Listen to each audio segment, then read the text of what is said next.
Next will be the section 6. The liberty of abode and of changing the same within the limits prescribed by law shall not be impaired except upon lawful order of the court.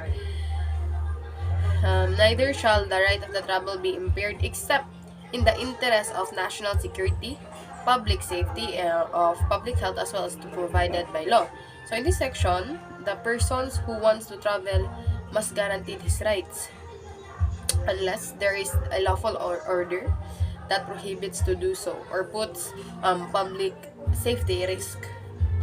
Next is the section 7. The right of the people to information on matters of public concern shall be recognized.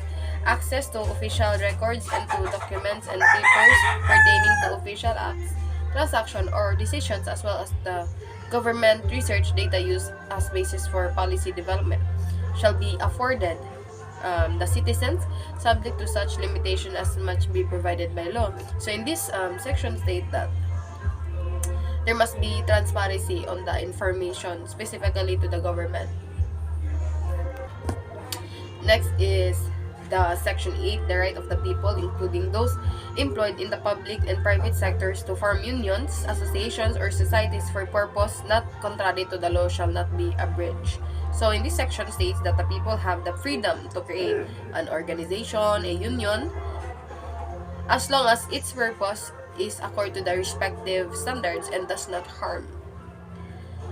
Next is section 9. Private property shall not be taken for public use without just compensation. So this section says that any property that is taken by the government must be paid fully, given just compensation as it is his rights, and also with the observation of the due process of law. So number 10, section 10. No law impairing the obligation of contract shall be passed. So in this section states that there be no law that violates or does not follow the obligation on contracts be passed.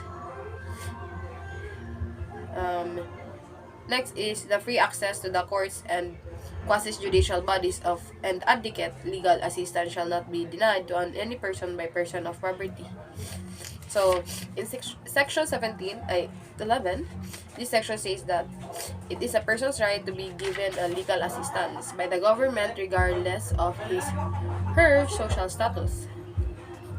So next will be the section 12. Any person under investigation for a commission of an offense shall have the right to be informed of his right to remain silent and to have competent and independent counsel, preferably of his own choice.